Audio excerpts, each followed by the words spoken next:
بسم الله أرضي السلام عليكم ومع المهدي وإذن لقي دونا مادة السوشيال كا دوكسيغا فيوتشر كيتشي and برايمري سكول كلاس اللحاد أين ميغن تيجي دونا grade 6 chapter كشناد political development horumarka siyaasadda and systems iyo nidaamyada waxaynu eegi doonaa markaasi traditional forms of government qaab dhismeedkii markaasi dawladihii waqtiyadii hore Afrika ka jiray ay u dhisnaayeen waayahay waxaan leenahay intii lagu guda jiray waqtiyadii ka horeeyay guumaystaha bulshooyinka Afrika waxay lahaayeen well established traditional political systems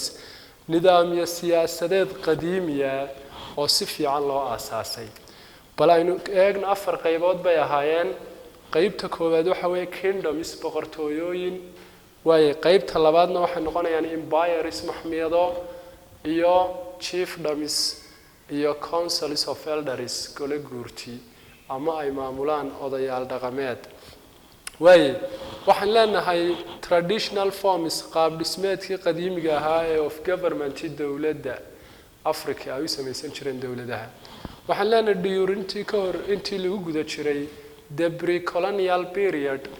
waqtigii guumaystaha ka hor guumaystu waxay ahaayeen bulshooyinkii ama wadamadii reer Yurub ee Afrika qaybsaday way during lagu guda jiray the pre-colonial period waqtiyadii ka horeeyay guumaystaha African communities bulshooyinkii Afrika had waxay lahayd well established traditional political systems nidaamyo siyaasadeed dhaqamiya oo si fiican loo aasaasay waxaana kamid ahaa markaasi nidaamyada ay isku maamuli jireen ama nidaamka siyaasiga isku maamuli jireen kingdoms waxyaabo la yiraahdo boqortooyooyinku waxa weeye these were kuwan waxay ahaayeen administrative areas goobo maamul controlled by maamulo xukumo by kings waxa xukumi jiray boqorro examples of kingdoms tusaalayaasha markaasi boqortooyooyinkii ka jiray Eastern Africa mandiqada la yiraahdo Eastern Africa oo ka kooban 11 wadan waxa kamid ahaa markaasi Soomaaliya waxa kamid ahaa Ethiopia, Djibouti, Rwanda, Burundi, Tanzania, Uganda, Sudan, South Sudan iyo maxay ahayday waayahay ee ka jiray Eastern Africa wadamada 11 wadana waxa kamid ahaa markaasi Bugandada boqortooyada la yiraahdo Buganda khaasatan Bugandadu waxay ka jirtay wadanka la yiraahdo Uganda empires waa maxmiyado maxay noqonayaan these were kuwan waxay ahaayeen administrative areas goobo maamul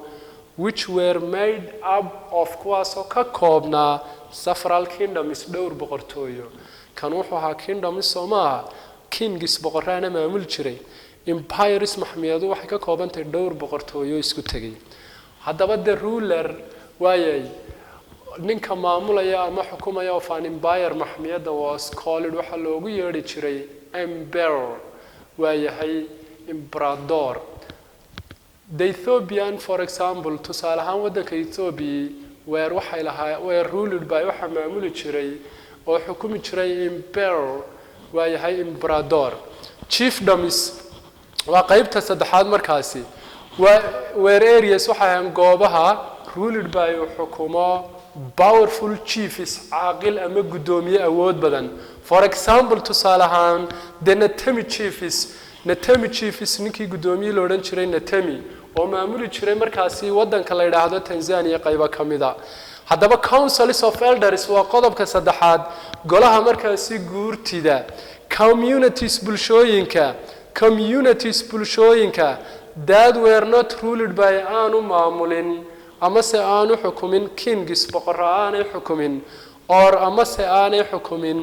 emperors emperador aanu xukumin were mainly administered by waxa si weyn u maamuli jiray golo la yiraahdo councils of elders golaha guurtida haddaba aynu eegno qaybtaas waxa ahayd dawladihii markaasi ka jiray Eastern Africa ama Africa oo afar ahaa kingdoms boqortooyooyinka empires emperadoriyadaha and chiefdoms iyo councils of elders iyo chiefdomska iyo councils of elders waa golaha guurtida government among the Baganda bal aynu in yar eegna dawladii u dhaxaysay dadkii la oran jiray Bagandada dawladoodu waxa la oran jiray Buganda Kingdom boqortooyadii Buganda waxaana ku taalay wadanka Uganda the Kingdom of Buganda boqortooyada Bugandadu was situated waxay ku taalay to the southwest of Lake Kyoga koonfur galbeed harada la yiraahdo Kyoga and iyo northwest of Lake Victoria waayahay waqooyi galbeed harada weyne Victoria one history hal sheeko explains waxay sharaxaysaa that Buganda in boqortooyadan Bugandi was founded by waasasay a person of known as loo yaqaanay Chimera what's clear waxa cad waxa weeye however si kastaba arinku ahaade is waxa weeye that Buganda in Bugandadu boqortooyada Bugandi existed ay jirtay as a small iyadoo yar but laakiin strong and stable kingdom haddana ah markaasi boqortooyo xasiloon oo awood badan ay jirtay waliba qarnigii 15aad 15th century kana jirtay wadanka Uganda ashirkeenu markaa intaas inoogu joogi doona maanta xiisad dambe oo aan ku kulmi doono insha Allah online ayaan rajayn doonaa hadii ay bakar dhigo waayahay wad mahadsantiin assalaamu calaykum waraxmatullaahi wabarakaatuh